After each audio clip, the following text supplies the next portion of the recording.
നമസ്കാരം പ്രിയരെ. ഇന്നത്തെ നല്ലൊരു കഥയിലേക്ക് ഏവർക്കും സ്വാഗതം. കഥ ആരംഭിക്കാം. ഒരു വ്യക്തി താമസിക്കുന്ന വീട്ടിലെ ഉറങ്ങുന്ന കിടപ്പുമുറി പോലും സ്വന്തമല്ലാത്ത ഒരവസ്ഥ. അത് എത്ര ഭീകരമാണെന്ന് അത് നേരിട്ട് അനുഭവിക്കാത്ത ഒരാൾക്ക് മനസ്സിലാവില്ല. എത്ര തന്നെ പറഞ്ഞാലും അതൊരു തമാശ മാത്രമായി തീരും കേൾവിക്കാരന്. പക്ഷേ അനുഭവിക്കുന്നവന് മരണത്തെക്കാൾ വേദനയുള്ള ഒന്നാണ്. പറയുമ്പോൾ വല്ലാതെ കിതയ്ക്കുന്ന ശാരിയെ അലിവോടെ നോക്കിയിരുന്നു ഡോക്ടർ ശ്രീദേവി. ഗ്രാമത്തിന്റെ നിഷ്കളങ്കതയെല്ലാം അതുപോലെ കിട്ടിയ ഒരു കൊച്ചു പെൺകുട്ടിയാണ് ശാരി എന്ന് തോന്നി ഡോക്ടർക്ക്. ഭർത്താവിന്റെ വീട്ടിൽ വെച്ച് ആത്മഹത്യാശ്രമം നടത്തി ഹോസ്പിറ്റലിലായതാണ് ശാരി. അവളുടെ മെലിഞ്ഞു നീണ്ട മനോഹരമായ ഇടംകൈയിലെ വെച്ചുകെട്ടിലേക്ക് പാളി വീണു ശ്രീദേവിയുടെ കണ്ണുകൾ. 6 തുന്നിക്കെട്ടുണ്ട് കയ്യിൽ. ധാരാളം രക്തവും നഷ്ടപ്പെട്ടിട്ടുണ്ട് അവളിൽ നിന്ന്. കൃത്യസമയത്ത് ഭർത്താവ് അരുൺ അവളെ ഹോസ്പിറ്റലിൽ എത്തിച്ചതുകൊണ്ട് മാത്രം തിരികെ കിട്ടിയതാണ് അവളുടെ ജീവൻ.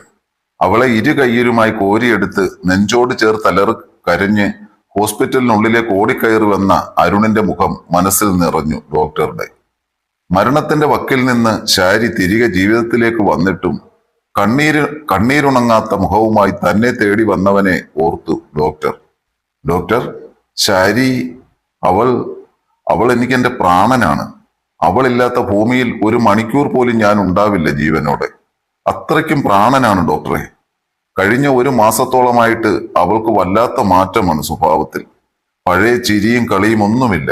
എന്തിന്, എന്റെ ഒപ്പം ഇരുന്ന് സംസാരിക്കുക കൂടിയില്ല അവളിപ്പോൾ. അപ്പോൾ തന്നെ ഡോക്ടർ ഊഹിക്കാവല്ലോ ഞങ്ങൾക്കിടയിലെ ശാരീരിക ബന്ധത്തിന്റെ അവസ്ഥ എന്താണെന്ന്. പലപ്പോഴും ഞാൻ മുറിയിലും അവൾ ഹാളിലെ സെറ്റിയിലും ആവും കിടക്കുക. ഇതൊന്നും വീട്ടിലെ ആർക്കും അറിയില്ല, അറിയിച്ചിട്ടില്ല ഞാൻ അവരാരെയും ഒന്നും. എനിക്ക് എന്റെ പഴയ ശാരിയെ തിരികെ വേണം ഡോക്ടർ. അവൾക്ക് എന്താണ് പറ്റിയതെന്നും അറിയണം. തെറ്റ് സംഭവിച്ചത് എനിക്കാണെങ്കിൽ തിരുത്താൻ ഞാൻ തയ്യാറാണ്. ഇനി അവൾക്കാണ് തെറ്റുപറ്റിയതെങ്കിൽ അതും എന്റെ തെറ്റുകൊണ്ടായിരിക്കും സംഭവിച്ചിട്ടുണ്ടാവുക. എന്റെ തിരക്കുകളിൽ ഞാൻ അവളെ കൂടുതൽ ശ്രദ്ധിക്കാത്തത് കൊണ്ട് സംഭവിച്ചതാകും. അതും തിരുത്തിക്കോളാം ഞാൻ. എനിക്ക് അവളെ എന്റെ പഴയ ശാരിയായിട്ട് തിരികെ കിട്ടിയാൽ മാത്രം മതി ഡോക്ടർ. കള്ളത്തരമേതുമില്ലാതെ ഒഴുകുന്ന കണ്ണുനീരിൽ സത്യസന്ധതയുള്ള അപൂർവങ്ങളിൽ അപൂർവനായ ഒരു ചെറുപ്പക്കാരൻ. അതാണ് ശാരിയുടെ ഭർത്താവ് അരുൺ. ഒരു തുറന്നു പറച്ചിലിന് ശാരിയും തയ്യാറാണെന്ന് തോന്നിയപ്പോൾ മാത്രമാണ് ഡോക്ടർ ശ്രീദേവി അവൾക്കരികിൽ എത്തിയത്. അവളെ കേൾക്കാനായി, അവൾ പറയുന്നത് കേൾക്കാനായി. താമസിക്കുന്ന വീട്ടിലെ ഉറങ്ങുന്ന കിടപ്പുമുറി പോലും സ്വന്തമല്ലെന്ന ശാരിയുടെ വാക്കുകളിൽ ഉടക്കി നിന്നു ഡോക്ടർ ശ്രീദേവിയുടെ മനസ്സ്. എന്തുണ്ടെങ്കിലും തുറന്നു പറഞ്ഞോളൂ ശാരി. എന്നോട് പറയുന്ന ഒരു കാര്യവും ശാരിക്ക് നാളെ ദോഷമായി വരില്ല. നിനക്കെന്നെ വിശ്വസിക്കാം, ഒരു കൂടപ്പിറപ്പിനെ പോലെ. ഏതെങ്കിലും തരത്തിൽ ശാരിയെ വേദനിപ്പിക്കുന്ന അല്ലെങ്കിൽ ഉപദ്രവിക്കുന്ന ഒരുവനാണോ ശാരിയുടെ ഭർത്താവ് അരുൺ? ഡോക്ടറുടെ ചോദ്യത്തിൽ അവരെ മിഴിച്ചു നോക്കി ശാരി. അവളുടെ കണ്ണുകൾ പെട്ടെന്നാണ് നിറഞ്ഞത്. ഡോക്ടർക്കറിയോ ഞാൻ എന്തിനാ ആത്മഹത്യ ചെയ്യാൻ ശ്രമിച്ചതെന്ന്? ഇല്ലല്ലോ. എനിക്കെന്റെ അരുണേട്ടനോടുള്ള സ്നേഹം കൊണ്ടാണ് ഡോക്ടറെ ഞാൻ മരണത്തിന്റെ വക്കിലെത്തിയിട്ടും തിരിച്ചു വന്നത്. ഞാൻ തിരികെ ജീവനോടെ വന്നതുകൊണ്ട് മാത്രം ചിലപ്പോഴിനി കൂടുതൽ തകരും അരുണേട്ടൻ. തളരും പാവം. തനിക്ക് മുന്നിലിരുന്ന് പറയുന്നവളുടെ വാക്കുകളിൽ പകച്ചവളെ നോക്കി ശ്രീദേവി. എനിക്ക് മനസ്സിലായില്ല കുട്ടി. കാര്യം ശരിക്കും പറയൂ. എന്തിനാണ് അരുൺ തകരുന്നതും തളർന്നതും? അതിനു മാത്രം എന്തു പ്രശ്നമാണ് നിങ്ങൾ തമ്മിലുള്ളത്? ആകാംക്ഷ നിറഞ്ഞു ശ്രീദേവിയിൽ. അമ്മയെപ്പോലെ കരുതി അരുണേട്ടൻ സ്നേഹിക്കുകയും വിശ്വസിക്കുകയും ചെയ്യുന്ന അരുണേട്ടന്റെ ഏട്ടത്തിയമ്മ അരുണേട്ടനെ കാണുന്നത് ഭർത്തൃ സഹോദരനായിട്ടല്ല, മറിച്ച് അവരുടെ പുരുഷനായിട്ടാണെന്ന് അരുണേട്ടൻ അറിഞ്ഞാൽ? ശാരിയുടെ ചോദ്യത്തിൽ പകച്ചുപോയത് ഡോക്ടർ ശ്രീദേവി മാത്രമല്ല, അവരുടെ സംസാരം ആ റൂമിന് വെളിയിൽ നിന്ന് കേട്ടിരുന്ന അരുൺ കൂടിയാണ്. തനിക്ക് ഏറെ പ്രിയപ്പെട്ടവളുടെ മാറ്റത്തിന്റെ കാരണം എന്താണെന്നറിഞ്ഞേ തീരുകയുള്ളൂ എന്ന വാശിയിൽ അവിടെ ആരും അറിയാതെ നിന്നതാണവൻ. ശാരിയുടെ വാക്കുകൾ ഡോക്ടറിൽ ഞെട്ടലായി തീർന്നപ്പോൾ ആദ്യമായി ശാരിയോട് വല്ലാത്ത ദേഷ്യവും പകയും തോന്നി അരുണിന്. തന്റെ 18ാമത്തെ വയസ്സിൽ അമ്മയില്ലാത്ത തനിക്ക് ഒരു അമ്മയായി ഏട്ടന്റെ കൈപിടിച്ച് വീട്ടിലെത്തിയതാണ് തന്റെ ഏട്ടത്തിയമ്മ. ഏട്ടത്തിയമ്മയെന്ന് വിളിക്കുമെങ്കിലും മനസ്സിലവർ അമ്മ തന്നെയാണ്. അനിയനായിട്ടല്ല, മകനായിട്ടാണ് തന്നെയും ഏട്ടത്തിയമ്മ കാണുന്നതെന്ന് പലപ്പോഴും തോന്നിയിട്ടുണ്ട്.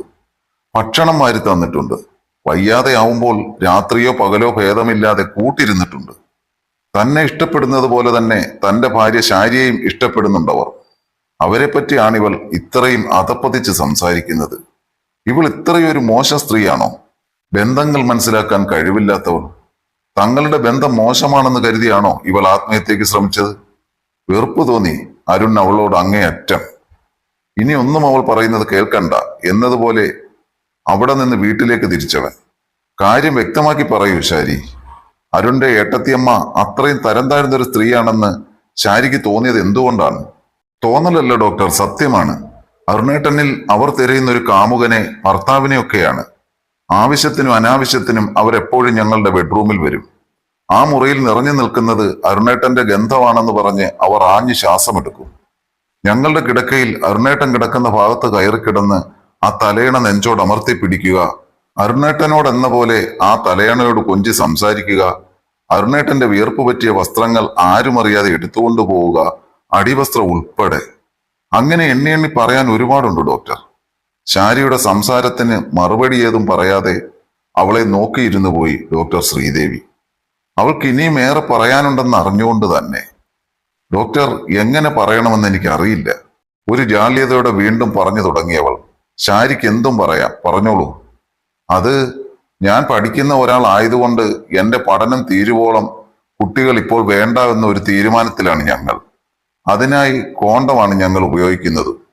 ഒരു ദിവസം ഒട്ടും പ്രതീക്ഷിക്കാതെ അരുണേട്ടൻ പുലർച്ചെ ജോഗിങ്ങിന് പോയപ്പോൾ ഏട്ടത്തിയമ്മ ഞങ്ങളുടെ മുറിയിൽ കയറി.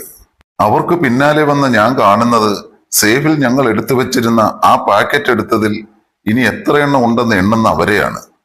എന്താണ് ചെയ്യുന്നതെന്ന് ചോദിച്ചു ഞാൻ ചെന്നതും അവരെന്നോട് പറഞ്ഞത് എന്താണെന്ന് അറിയോ ഡോക്ടർക്ക്? ഓരോ ദിവസം അത് ഉപയോഗിച്ച് ഞങ്ങൾ തടഞ്ഞു നിർത്തുന്നത് തടസ്സങ്ങൾ ഏതുമില്ലാതെ അരുണേട്ടനിൽ നിന്ന് നേരിട്ട് വാങ്ങാൻ സമ്മതമാണവർക്കെന്ന്. ഓരോ ദിവസവും ഞങ്ങൾ ഒരുമിച്ച് കഴിയുന്ന ആ മുറിയിൽ പലപ്പോഴും മനസ്സുകൊണ്ടവർ അരുണേട്ടനോടൊപ്പം കഴിയാറുണ്ടെന്ന്. അതിലുമപ്പുറം ഏട്ടന്റെ കൂടെ കിടക്കുമ്പോൾ പോലും മനസ്സിൽ അവർ സങ്കല്പിക്കുക അവരപ്പോൾ ഏട്ടനോടൊപ്പമല്ല അരുണേട്ടനോടൊപ്പമാണെന്ന്. എന്റെ മുഖത്തു നോക്കി പറയണമെങ്കിൽ ഡോക്ടർ ഒന്ന് ചിന്തിച്ചു നോക്കിയ കാര്യങ്ങൾ. അവരെ ഭയന്ന് ഞാനിപ്പോൾ അരുണേട്ടനോടൊപ്പം അധിക സമയം ചെലവഴിക്കാറില്ല. ഡോക്ടർ ശ്രീദേവി അവളെ ഒന്ന് നോക്കി. ഇത് ശാരിക്ക് അരുണിനോട് നേരിട്ട് പറഞ്ഞൂടെ? എന്തിനാണ് ആത്മഹത്യ ചെയ്യാൻ ശ്രമിച്ചത്? അതിനാര് ആത്മഹത്യക്ക് ശ്രമിച്ചു ഡോക്ടർ? എന്നെ അവർ കൊല്ലാൻ ശ്രമിച്ചതാണ്. അവർക്കിടയിൽ ഞാനില്ലെങ്കിൽ എന്നെങ്കിലും അരുണേട്ടൻ അവരെ തിരിച്ചറിയുമെന്ന് പറഞ്ഞ് അവർ ചെയ്തതാണത്. എന്റെ ബ്ലഡ് റിസൾട്ട് ശരിക്കും നോക്കിയാൽ ഡോക്ടർക്ക് കാണാൻ കഴിയും. എന്നെ മയക്കി കിടത്താൻ അവർ ഉപയോഗിച്ച മരുന്നിന്റെ സാന്നിധ്യം. ശാരി നേർത്ത വിഷാദ ചിരിയോടെ പറഞ്ഞു നിർത്തുമ്പോൾ കേട്ടത് വിശ്വസിക്കാൻ കഴിയാതിരുന്നു ഡോക്ടർ ശ്രീദേവി. പിറ്റേ ദിവസത്തെ വാർത്തകളിലും ചാനൽ ചർച്ചയിലും ഭർത്തൃ സഹോദരനോട് ഏട്ടത്തിയമ്മയ്ക്ക് തോന്നിയ പ്രണയവും സഹോദര ഭാര്യയെ അതിനുവേണ്ടി അവർ കൊല്ലാൻ നോക്കിയതുമെല്ലാം ചർച്ചയായി തീരുമ്പോൾ മനസ്സിൽ 1000 വട്ടം ശാരിയെ മനസ്സിലാക്കാതെ പോയതിന് സ്വയം പഴിച്ചവളെ നെഞ്ചോട് ചേർത്ത് പിടിച്ചിരുന്നു അരുണെങ്കിൽ കൂടെയുള്ള ഭാര്യയുടെ തനിനിറം മനസ്സിലാക്കാൻ തന്നെയും പോലീസിനെയും സഹായിച്ച ഡോക്ടർ ശ്രീദേവിയോട് നന്ദി പറയുകയായിരുന്നു അവന്റെ ഏട്ടൻ അജിത്ത്.